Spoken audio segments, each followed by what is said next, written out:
नमस्कार साथियों, जय भीम। अंबेडकर नामा के 37वें एपिसोड और लाल की क्लास में आप सबका स्वागत है। पिछले एपिसोड में हमने देखा कि 21 तारीख को अंबेडकर ने टाइम्स ऑफ इंडिया को इंटरव्यू दिया था और उसमें उन्होंने कहा था कि गांधी से बातचीत का न्योता मिला है, इसलिए मैं पूना जा रहा हूं। तो 21 सितंबर को रात में अंबेडकर पूना के लिए निकल गए। हाँ, अब चलिए आगे। यरवदा जेल, अब रंगमंच बदल रहा है। अब लंदन से मुंबई और मुंबई से अब पूना, पूना की यरवदा जेल में अब पूरा सीन बनने वाला है पूना में। तो देखिए आगे क्या होता है। यरवदा जेल का एक और दौरा शुरू हुआ। सर तेज बहादुर सप्रू जयशंकर रेलगाड़ी से पूना पहुंचे और सुबह अगले दिन 7:30 बजे से लेकर और 10 बजे तक इनकी बातचीत गांधी से हुई। बातचीत के बाद उन्होंने एक बयान जारी किया और बयान का लबोलुआब जो है वो ये है कि सुबह तेज बहादुर सप्रू, जयकर, राजगोपालाचारी, राजेंद्र प्रसाद और जीडी बिरला का एक प्रतिनिधि मंडल गांधी से लंबे समय तक उन्होंने बातचीत की है और विचार विमर्श के बाद उन्होंने तैयार स्कीम तैयार हुई थी, सप्रू और अंबेडकर की जो स्कीम तैयार हुई थी वो गांधी को बताया गया है।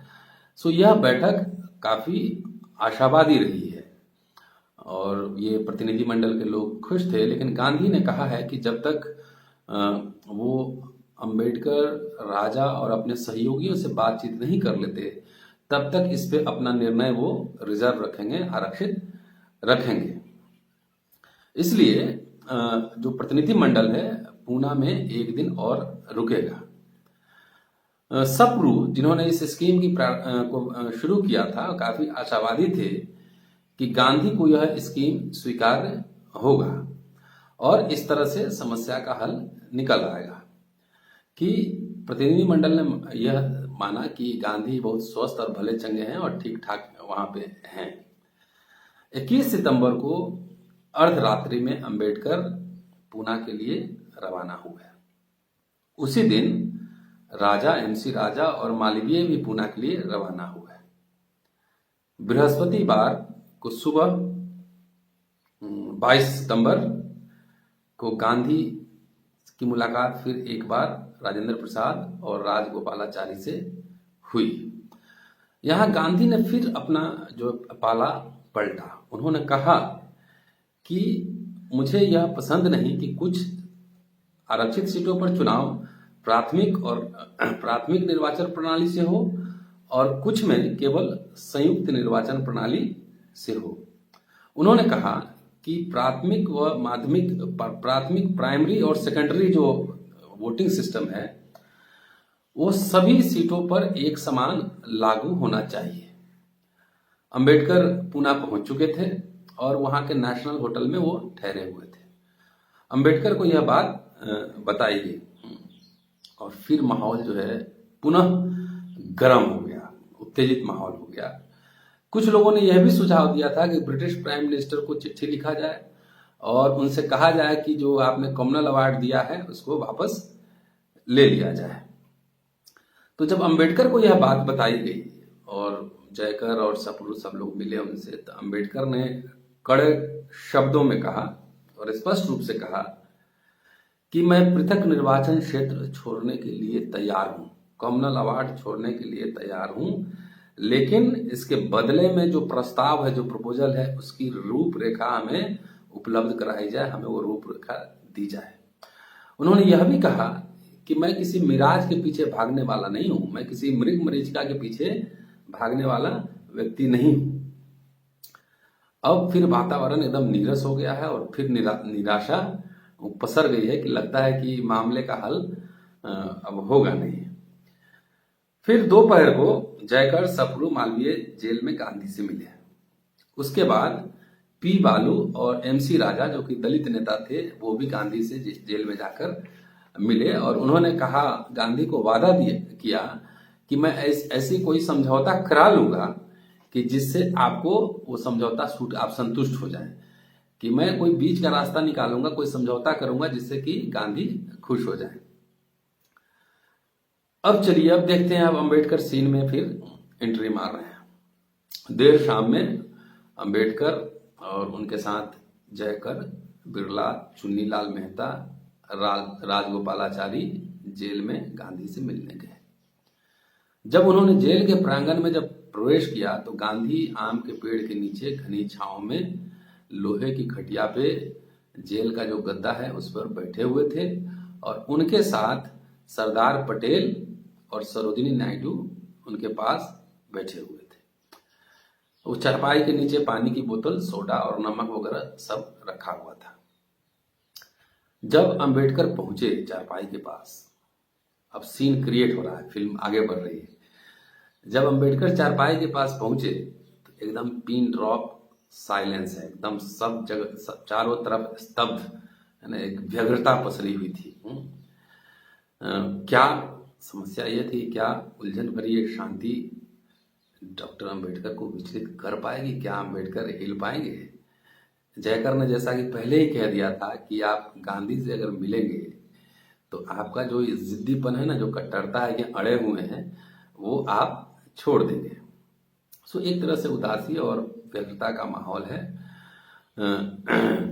अंबेडकर लंदन के बाद पहली बार गांधी से मिल रहे थे और गांधी महात्मा बन चुके थे उस समय देश की नज़र में, और एक विराट व्यक्तित्व तो थे ही। तो उन्होंने अपने मतलब वशीकरण से एक तरह से बहुत सारे शक्तिशाली लोगों को अपने अंदर ना चुंबक की तरह चिपका लिया था, है ना, उसको वश में कर लिया था। जेल के बाहर पूरा तूफान है, चक्रवात है, बवंडर है और सारे बड़े बड़े नेता उस समय पूना में ही थे। तो जेल के बाहर बवंडर है, लेकिन जेल के अंदर जो है एक चिर स्थायी शांति है कि क्या होगा आगे। और ऐसा माहौल है। अंबेडकर जो है बहुत उलझन में वो भी हैं, और यहीं पे कहते हैं ना कि वॉर ऑफ नर्व्स, कि कठिन परिस्थितियों में भी आपके दौरान ही जो आपकी शक्ति है, जो सहनशीलता है, जो डेप्थ है, वो पता लगता है। अगर जो माहौल जिस तरह का था, अगर आम आदमी होता तो शायद वो जिंदा जो है वो दफन हो जाता वहीं पे। कि जितना प्रेशर, टेंशन, पूरे देश, लंदन, सबकी निगाहें अंबेडकर गांधी वार्ता पे टिकी हुई है। अंबेडकर को यहाँ दिलचस्प है कि अपने जीवन से ज्यादा अपने लोगों, मतलब डिप्रेस क्लास के लोगों के जीवन से प्यार था और उनकी मुक्ति और खुशहाली के लिए वो ज्यादा चिंतित रहते। ये लड़ाई अंबेडकर की व्यक्तिगत लड़ाई नहीं थी। अंबेडकर तो बैरिस्टर थे, वो दुनिया की किसी भी जगह जाते तो बड़े से बड़ा पद उनको मिल सकता था, लेकिन वो लड़ाई हजारों साल से उनको जो गुलाम जनता थी उनके स्वाभिमान के लिए, उनके हक हकूक के लिए, उनकी इज्जत के लिए ये लड़ाई उनकी थी।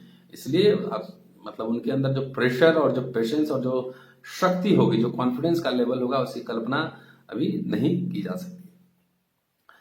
गांधी दुर्बल थे, पतले दुबले तो थे ही, वे अपने बिस्तर पर लेटे हुए थे। बातचीत शुरू हुई। सप्रू ने गांधी को पूरी बात, जो स्कीम था, डिटेल्स, वो सब बताया। मालवीय ने हिंदुओं का दृष्टिकोण गांधी को बताया। इसके बाद बहुत ही धीमी स्वर में, बहुत नम्र और विनम्रता से अंबेडकर ने बोलना शुरू किया। उन्होंने कहा कि महात्मा जी, आप हमारे प्रति बहुत ही अनुचित रहे हैं, अनफेयर रहे हैं। लगता है हमेशा मेरा भाग्य ही प्रतिकूल रहा है, कि भाग्य ने मेरा साथ नहीं दिया है। गांधी ने रिप्लाई किया कि मैं इसमें कुछ नहीं कर सकता। बैठक लंबी देर तक चली। ये जेल के अंदर पूरा घटनाक्रम चल रहा है। लंबी देर तक चली और अधिकतर समय डॉक्टर अंबेडकर ही बोलते रहे, जबकि गांधी कमजोर नजर आ रहे थे और बिस्तर पर ही थे। डॉक्टर अंबेडकर ने बार बार इस बात पे बल दिया कि मुझे कंपनसेशन दिया जाए, मुझे मुआवजा दिया जाए। और यहाँ ये बात देखने की है कि कॉमनल अवार्ड अंबेडकर छोड़ने के लिए बहुत पहले से ही तैयार थे और मुझे लगता है ये गोलमेज सम्मेलन में अगर बीच का रास्ता निकाल लिया जाता तो कॉमनवेल्थ अवार्ड की जरूरत ही शायद नहीं पड़ती। तो उन्होंने कहा, बार बार कहा कि मुझे मुआवजा दिया जाए। गांधी ने आश्वासन दिया कि जो कुछ भी आप कह रहे हैं उसमें से अधिकांश से मैं सहमत हूं, लेकिन आप कह रहे हैं कि आपका इंटरेस्ट, आपकी रुचि मेरे जीवन में है। डॉक्टर अंबेडकर ने कहा, जी महात्मा जी, मेरी रुचि है। यदि आप, ये दिलचस्प है और सुनिए, कि यदि आप स्वयं को पूरी तरह से दलित वर्गों के कल्याण के लिए समर्पित कर दें तो आप हमारे नायक बन जाएंगे, हमारे हीरो रहेंगे, हीरो बन जाएंगे। अब इस पर गांधी का पूरा एक लंबा रिप्लाई है। गांधी ने क्या क्या बात कहा और उसको मैं थोड़ा संक्षिप्त में आपके सामने रखना चाहता हूं। गांधी ने कहा कि ठीक है, यदि आप मेरे जीवन में रुचि रखते हैं तो आपको पता है कि आपको करना क्या है। आपने मुझे जो कुछ बताया है उसके मुताबिक स्थिति इस प्रकार है कि आपको जो कॉमनवेल्थ अवार्ड से मिला है उसको त्याग करने हेतु सहमत होने के लिए आपको उसका पर्याप्त मुआवजा चाहिए। कॉमनवेल्थ अवार्ड के एवज में आपको मुआवजा चाहिए। आपका कहना है कि आपके द्वारा प्रस्तावित मतदान की दोहरी प्रणाली अन्य दलों को, डबल जो वोटिंग सिस्टम है, अन्य दलों को ऊपर उठने का पर्याप्त अवसर देती है, जबकि नामावली प्रणाली, पैनल सिस्टम के अंतर्गत जो सीटें भरी जाएंगी उससे आपको, आपके लोगों का फायदा होगा।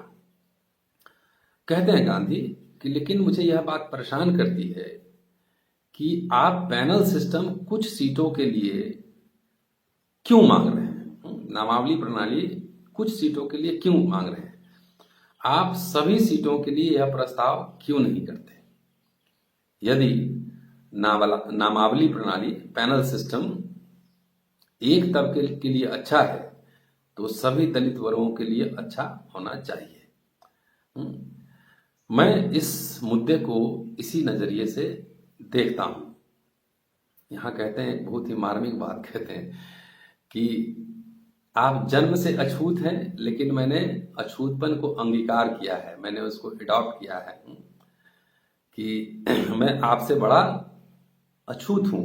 गांधी अंबेडकर को कह रहे हैं कि एक स्कीम जो वास्तव में अच्छी है उसे एकाध समूह के हितों के लिए नहीं बल्कि पूरे दलित समुदाय के हितों के लिए होना चाहिए। इसी मानदंड, इसी पैरामीटर के आधार पर मैं इस स्कीम को देखता हूं। मेरा पहला सुझाव है, गांधी कहते हैं अम्बेडकर को, कि यदि नामावली सिस्टम, पैनल सिस्टम दलित वर्ग के किसी तबके के लिए अच्छी है तो इसी दलित वर्ग की सभी सीटों तक विस्तारित किया जाना चाहिए, इसको सभी सीटों पे एक्सटेंड करना चाहिए। मैं आपके इस विचार के साथ नहीं खड़ा हो पा रहा हूं कि आपके समुदाय को या तो सैद्धांतिक रूप से या फिर व्यवहारिक रूप से मुझसे अलग कर दिया जाए। मतलब हिंदू यूनिफिकेशन की बात कर रहे हैं, सैद्धांतिक या व्यवहारिक रूप से मुझसे अलग कर दिया जाए।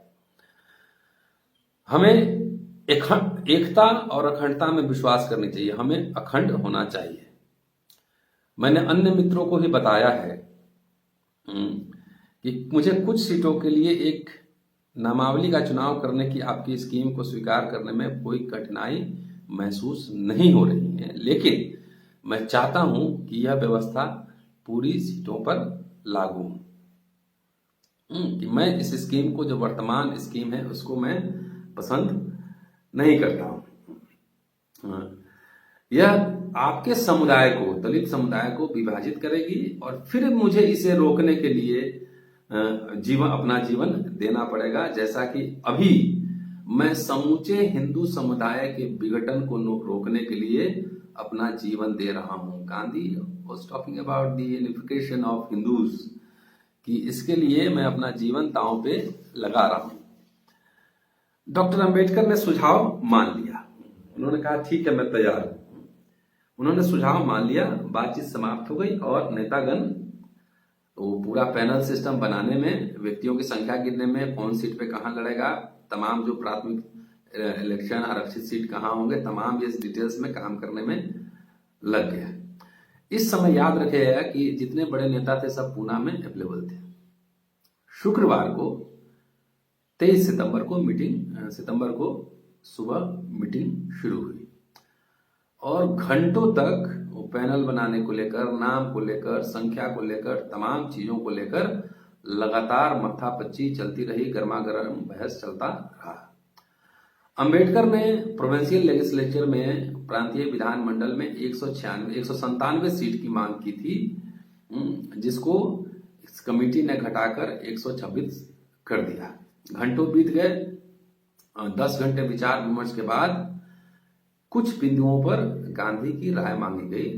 तब उन्होंने कहा कि अंबेडकर जो बात कह रहे हैं, अंबेडकर का पॉइंट सही है। लेकिन ये सब बातचीत चल ही रही थी, तब तक रेफरेंडम के सवाल पर बातचीत फिर टूटती नजर आई कि अंबेडकर शुरू से कह रहे थे कि ये रिजर्वेशन, पॉलिटिकल रिजर्वेशन तब होना चाहिए जबकि दलितों का जनमत संग्रह कराया जाना चाहिए, इसके बारे में रेफरेंडम कराया जाना चाहिए। अंबेडकर ने 25 वर्षों की समाप्ति पर जनमत संग्रह की बात छेड़ दी कि 25 वर्ष बाद जनमत संग्रह होगा, तब देखा जाएगा कि इसमें दलित लोग वो क्या जनादेश देते हैं, वो रिजर्वेशन के साथ जाएंगे या कैसे जाएंगे। ये की बात कि उन्होंने कहा, साफ शब्दों में कहा कि वे इस बात पर विश्वास करने से इनकार करते हैं कि 25 या कुछ अन्य वर्षों में कोई अछूत नहीं बचेगा और इसलिए मैं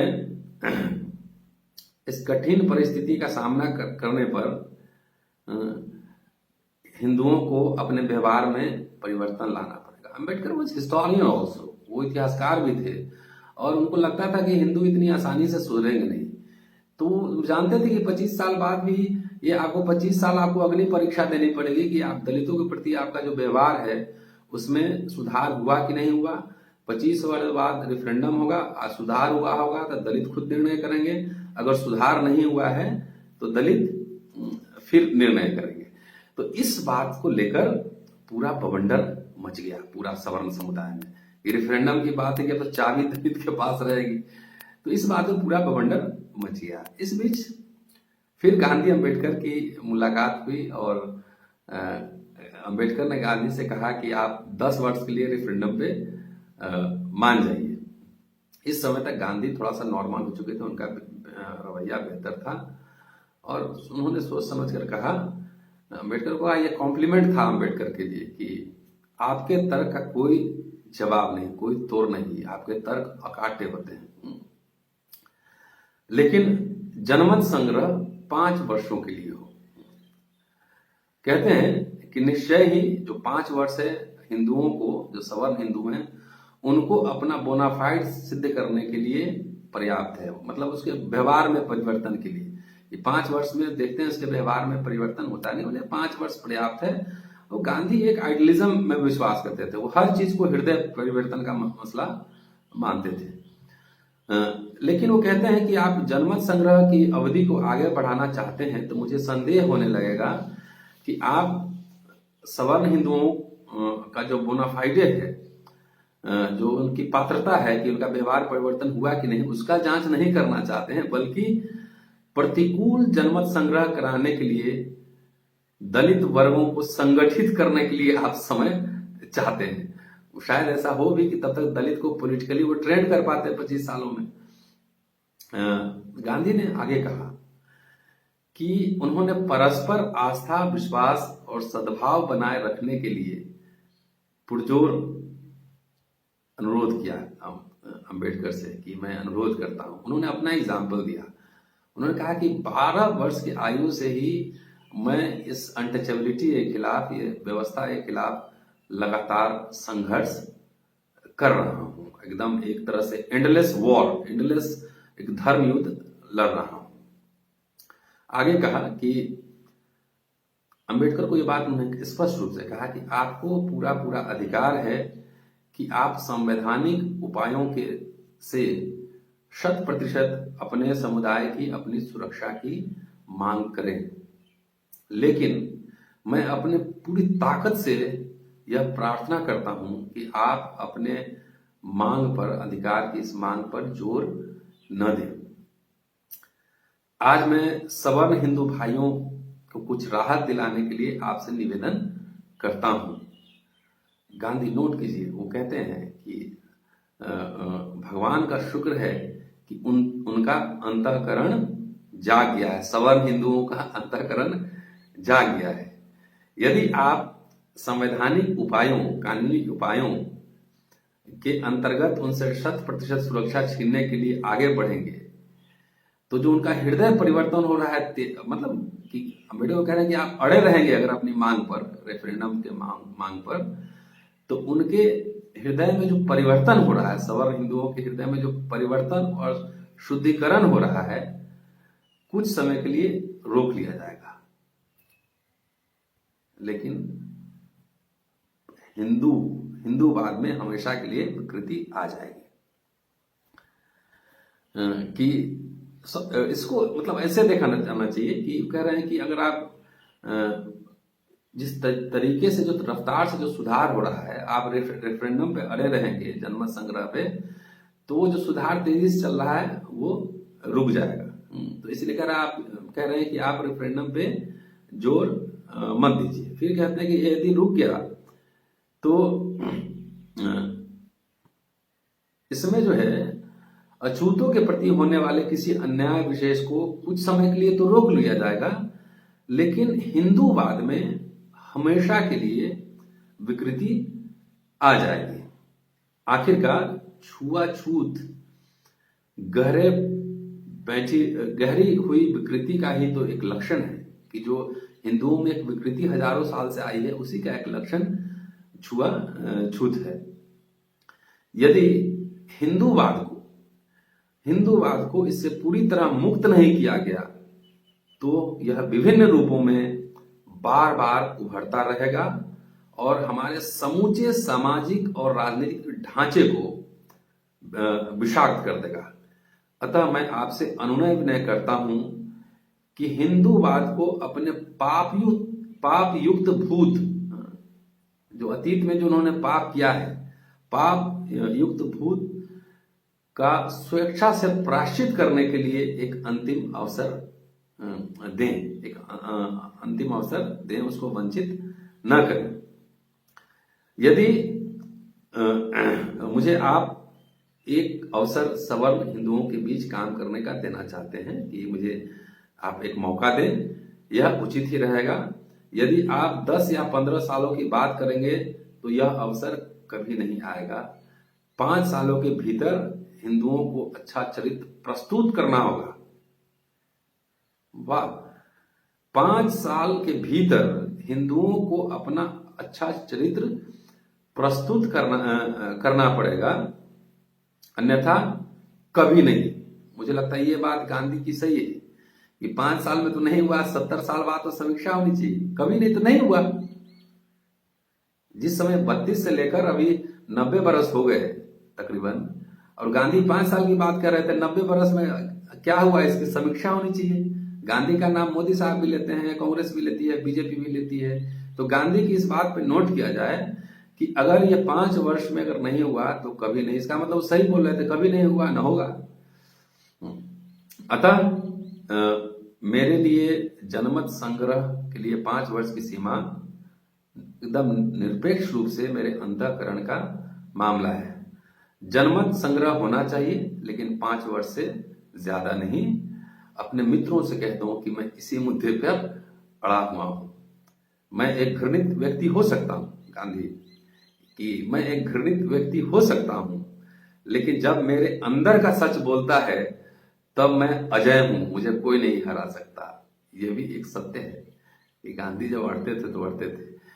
तो साथियों, ये बात है कि जिस हिंदू धर्म को बचाने के लिए गांधी ने अपना जीवन पूरा दांव पे लगाया, अंबेडकर से इतनी बार्गेनिंग हुई, बहस हुई, गांधी की हत्या कैसे हुई, किन लोगों ने की, और उस हत्या का सेलिब्रेशन आज कौन लोग कर रहे हैं, इस इतिहास के इस मोड़ पर ये सवाल भी पूछे जाने की जरूरत है और ये देखने की जरूरत है। क्योंकि गांधी के बहुत सारे विचार से आप सहमत नहीं हो सकते, कोई नहीं हो सकता, लेकिन समीक्षा, इतिहासकार, इतिहास का छात्र समीक्षा करता है कि जो लोग गांधी के नाम का माला जपते हैं उनको गांधी की इन बातों को भी नोट करना चाहिए, देखना चाहिए कि क्या 70 साल में जो हृदय परिवर्तन की बात कर रहे थे हिंदुओं के बीच, क्या दलितों के प्रति हिंसा रुकी है, उनका हकमारी रुका है, बलात्कार रुका है, भेदभाव रुका है, मिड डे मील में जिस तरह से व्यवहार होता है हम सब देख ही रहे हैं, मंदिर का मसला है, घोड़ी पे चढ़ने का मसला है, तमाम ये मुद्दे आज भी प्रासंगिक है। तो मुझे लगता है